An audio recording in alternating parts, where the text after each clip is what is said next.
Thank you very much.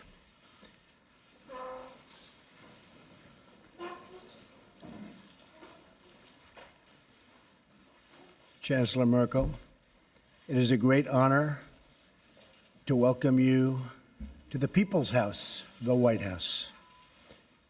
Our two nations share much in common, including our desire for security, prosperity, and peace. We just concluded a productive meeting with the German and American companies to discuss workforce development and vocational training, very important words. Germany has done an incredible job training the employees and future employees and employing its manufacturing and industrial workforce. It's crucial that we provide our American workers with a really great employment outlook. And that includes making sure that we harness the full potential of women in our economy. My administration is in the process of rebuilding the American industrial base. A stronger America is in the interest, believe me, of the world as a whole. I reiterated to Chancellor Merkel my strong support for NATO, as well as the need for our NATO allies to pay their fair share for the cost of defense. Many nations owe vast sums of money from past years, and it is very unfair to the United States. These nations must pay what they owe. During our meeting, I thanked Chancellor Merkel for the German government's commitment to increase defense spending and work toward contributing at least 2% of GDP. I want to thank the Chancellor for her leadership in supporting NATO and its efforts in Afghanistan. This has come at significant cost, including the lives of over 50 German soldiers whose sacrifice we greatly honor. I also appreciate Chancellor Merkel's leadership, along with the French president, to resolve the conflict in Ukraine, where we ideally seek a peaceful solution. Most importantly, our two countries must continue to work together to protect our people from radical Islamic terrorism and to defeat ISIS. I applaud Chancellor Merkel for Germany's contributions, both civilian and military, as a counter-ISIS coalition member. We also recognize that immigration security is national security. We must protect our citizens from those who seek to spread terrorism, extremism, and violence inside our borders. Immigration is a privilege, not a right. And the safety of our citizens must always come first, without question. Over lunch, the Chancellor and I will talk about our economic partnership. We must work together towards fair and reciprocal trade policies that benefit both of our peoples. Millions of hardworking U.S. citizens have been left behind by international commerce, and together we can shape a future where all of our citizens have a path to financial security. The United States will respect historic institutions, and we will also recognize the right of free people to manage their own destiny. The close friendship between America and Germany is built on our shared values. We cherish individual rights, we uphold the rule of law, and we seek peace among nations. Our alliance is a symbol of strength and cooperation to the world. It is the foundation of a very, very hopeful future. Thank you. Sehr geehrter Herr Präsident, meine Damen und Herren, es ist mir eine große Freude, hier heute im Weißen Haus zu sein und mit Präsident Donald Trump ein erstes persönliches Gespräch zu führen. Ich habe im Vorfeld dieses Aufenthalts exchange of views. In the period leading up to this visit, I've always said it's much, much better to talk to one another and not about one another, and I think our conversation proved this. We talked about the international situation. We talked about also apprenticeship programs when we met with CEOs and apprentices around a round table. As regards the shared interests that we have, let me look back into the past. We, the Germans, owe a lot to the United States of America, particularly as regards the economic rise of Germany. This was primarily due to the help through the Marshall Plan. We were also able to regain German unity after decades of the United States standing up for this together with other allies and standing by our side during the period of the Cold War. And we are very gratified to know that today we can live in peace and freedom as a unified country due to that. So I was gratified to know that the President underlined how important he thinks NATO is. NATO is of prime importance for us, and it was not without very good reason that we said during our summit meeting in Wales that also Germany needs to increase its expenditure. We committed to this 2% goal until 2024. Last year we increased our defense spending by 8%, and we're going to work together again and again on this. And we said that obviously defense and security has a lot of different assets and facets to it. On the one hand, it's supporting missions in Africa, for example. It's also promoting development assistance, but it's also helping missions in Africa, for example, in trying to stand up for their own safety and security. We continue to be in conversation. What was important for us today was that we were able to talk about Afghanistan, talk about what, as the President quite rightly said, the continuing mission of Germany in Afghanistan. I am very glad that the United States are intending to continue to commit to the Afghan mission as well. Together we fight against Islamist terrorism. Germany is going to step up its work and is going to continue its work in Afghanistan and also in Syria. We're going to monitor the situation there very closely. We're going to work on political solutions in Syria, but also in Libya, what we talked about. I am very gratified to know that the American administration and also the President personally commit himself to the Minsk process. We need to come to a solution of this problem.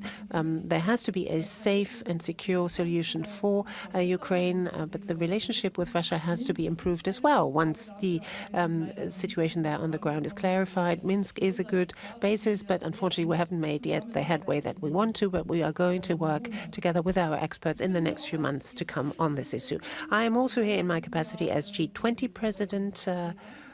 You know that we will be hosting the G20 the G20 summit, this year, and I'm very pleased that the President has committed to attending this summit. We're going to talk at some length over lunch about the issues.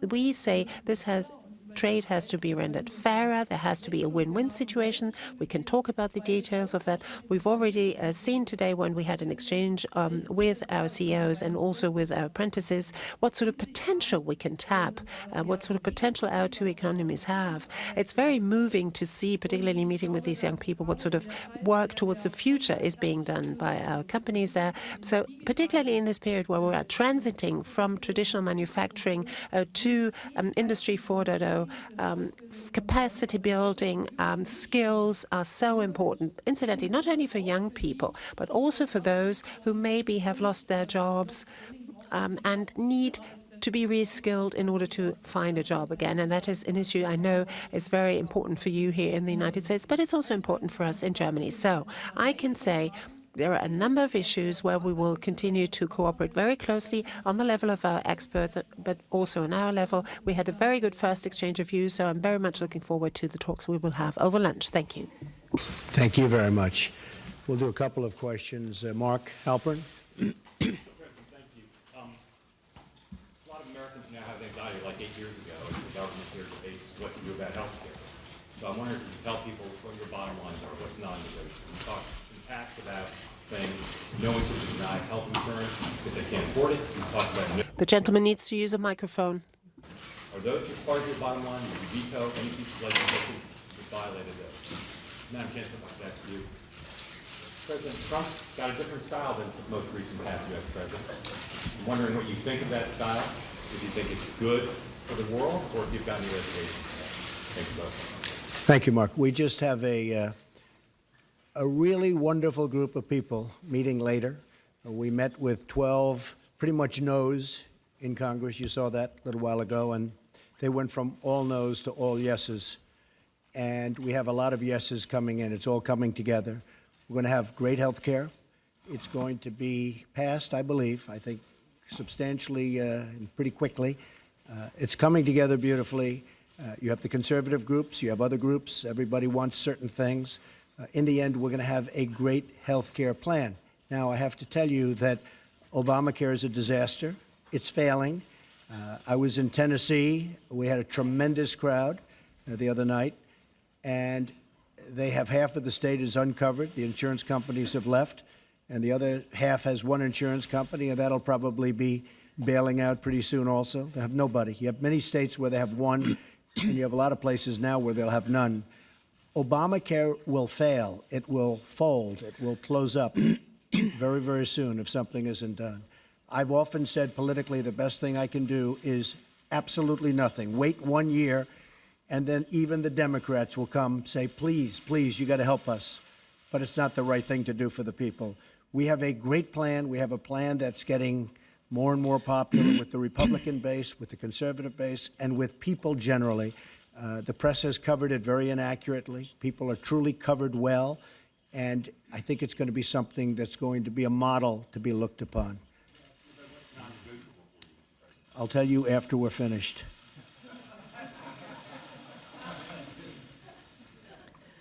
Ja, danke schön. Thank you very much. Well, I'm here as Chancellor of the Federal Republic of Germany. I represent German interests. I speak with the President of the United States, who, well, stands up for, as is right, American interests. That is our task, respectively. And I must say that I was very gratified to know the very warm and gracious hospitality with which I've been received here. We held a conversation where we were trying to address also those areas where we disagree, but to try to bring people together, try to show what is our vantage point, what is the American vantage point, and then try to find a compromise which is good for both sides, because we need to be fair with each other. Each and everyone is expecting from his or her leader that something good comes out of it for their own people. For Germany, I can say, well, people are different. People have different abilities, have different characteristics, traits of character, have different origins, have found their way into politics along different pathways, which, well, that is diversity, which is good. Sometimes it's difficult to find compromises, but that's what we've been elected for. If everything just went like that without problem, well, you didn't need politicians to do these jobs. Frau Dunz. Ms. Dunz, please. Christina Dunz, Deutsche Christina Presseagentur. Dunz from Frau the German Press Bundeskanzlerin, mit Agency. Ihrer Madam Erfahrung Chancellor, aus der DDR äußern Sie given the immer die experience of the Zuversicht, dass Mauern GDR, auch you wieder are always fallen saying können. that you are so Für wie confident that gefährlich walls can halten Sie fall die also. Abschottungspolitik For how des dangerous do you think this US-Präsidenten isolationist mit policy seinen of the geplanten US president is, what with the import tariffs that he plans, and also with the fact that he doesn't think the EU doesn't deal with the EU in a very respectful way. And Mr. President, America first, don't you think that this is going to weaken also the European Union? And why are you so scared of diversity in the news and in the media, that you speak so often of fake news, and that things, after all, in the end cannot be proven? For example, the fact that you have been wiretapped by Mr. Obama. Nice, friendly reporter. Well, first of all, I don't believe in an isolationist policy, but I also believe a policy of trade should be a fair policy. And the United States has been treated very, very unfairly by many countries over the years, and that's going to stop. But I'm not an isolationist. I'm a free trader, but I'm also a fair trader. And our free trade has led to a lot of bad things happening. You look at the deficits that we have, and you look at all of the accumulation of debt. We're a very powerful country. We're a very strong country. We'll soon be at a level that we perhaps have never been before. Our military is going to be strengthened. It's been depleted. But I am a trader.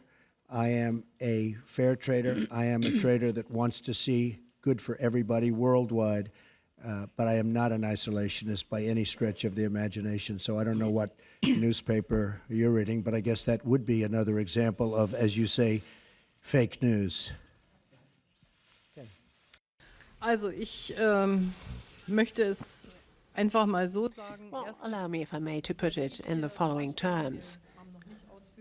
We haven't yet had time to talk at a great length about economic issues, but I would say that the success of Germany in the economic area, but also on security and peace, that the success of Germans have always been one where the German success is one side of the coin and the other side of the coin has been European unity and European integration. That's something of which I'm deeply convinced, and I'm not only saying this back home, I'm saying this here, I'm saying it in the United States and also here in Washington in my talks with the President. Secondly, I believe that globalization ought to be shaped in an open-minded way, but also in a very fair way. Freedom of movement within the European Union, for example, is a very important element of our economic progress, of peace, has been for many, many decades. The European countries for many, many centuries waged wars against each other. We have to protect our external borders because, and there we have to work on the basis of mutual interest with our neighbors.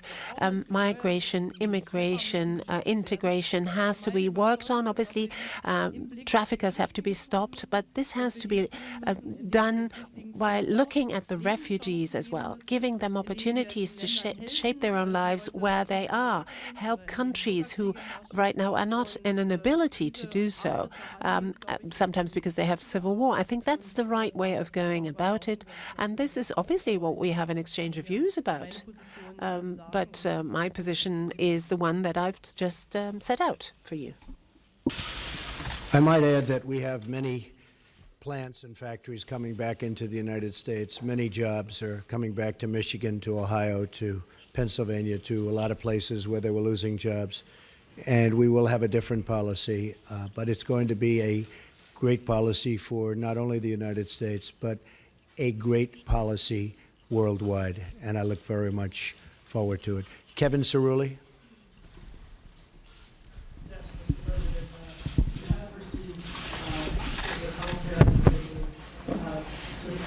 What exactly, sir, do you think would unify this Republican Party? And then in terms of trade, what areas of common ground do you think you will be able to have with the German governments? And then Chancellor Merkel, what do you anticipate could be the concession points that you would be willing to give to the administration in terms of that negotiation?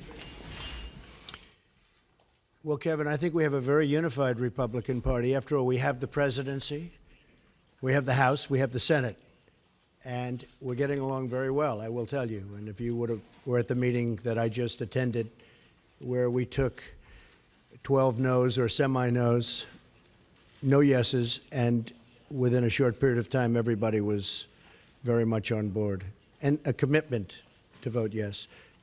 I think we have a very unified party. I think actually more unified than even the election. You see, when they talk about me, I seem to be very popular, at least this week, within the party, because we have our highest numbers, the highest numbers that I've ever had in the party.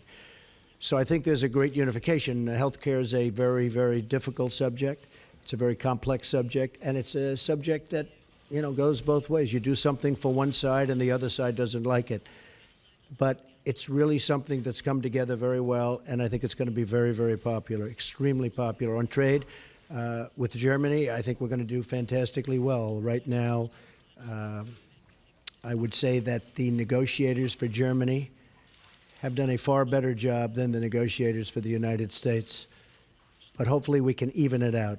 We don't want victory, we want fairness. All I want is fairness. Germany's done very well in its trade deals with the United States, and I give them credit for it. And I can speak to many other countries. I mean, you look at China, you look at virtually any country that we do business with, it's not exactly what you call good for our workers. I mean, you look at the horrible NAFTA transaction.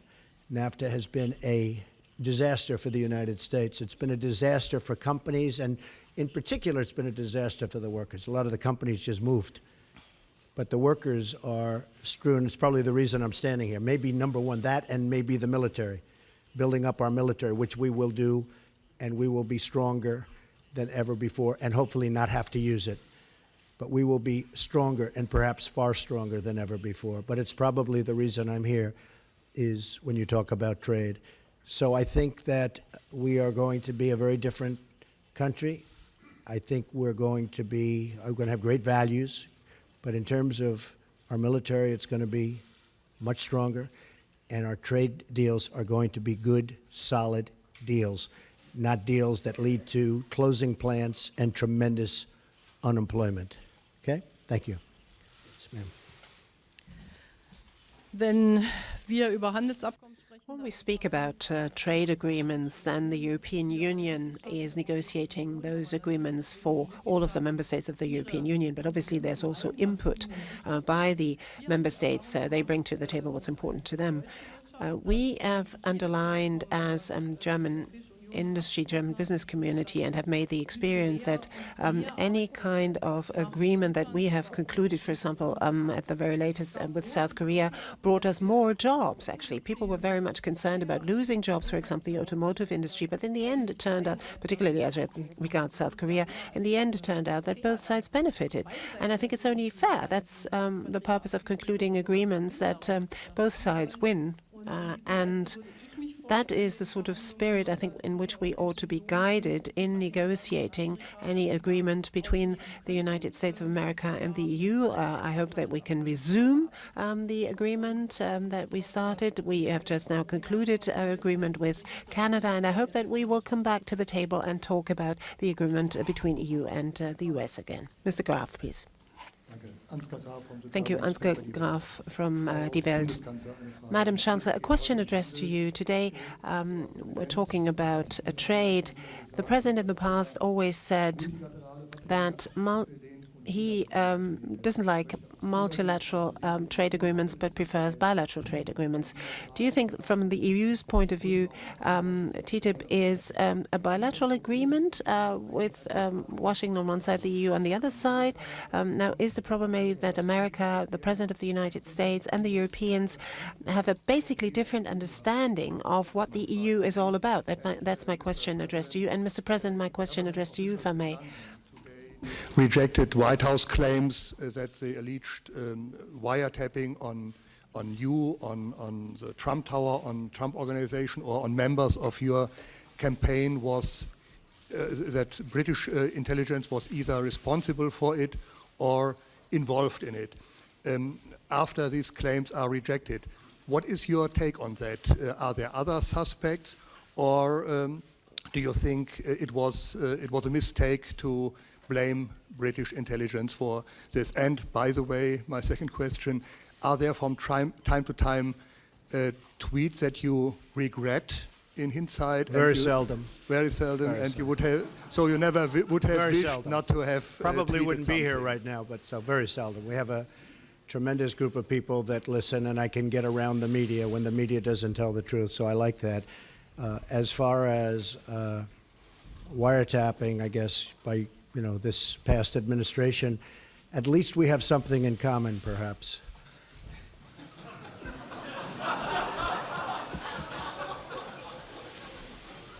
And just to finish your question, we said nothing. All we did was quote a certain very talented legal mind who was the one responsible for saying that on television. I didn't make an opinion on it. That was a statement made by a very talented lawyer on Fox. And so you shouldn't be talking to me, you should be talking to Fox. Okay? Thank you. Ja, ich glaube, dass der Präsident seine I believe Philosophie that dargestellt hat, was the President has clearly set out his philosophy as to what trade agreements have to bring about for the American side as well. I personally don't think that Germany needs to negotiate and not the European Union. We've devolved our competences to the European Union, so the European Union, or rather the Commission, negotiates on behalf of the member states. So that's not going to prevent us from concluding agreements. For me, indeed, this would be then qualify as a bilateral agreement between the EU and the United States if we had it. But the question is, will it be of benefit to both countries or not? And let me be very honest, very candid. A free trade agreement with the United States of America has not always been all that popular in Germany either. There have been less demonstrations against this free trade agreement in the United States than in Europe and also in Germany. So I am very glad to note that apparently the sort of perspective on that has changed a little bit, at least in Germany too. Thank you very much. Great honor. Thank you. Thank you, ma'am.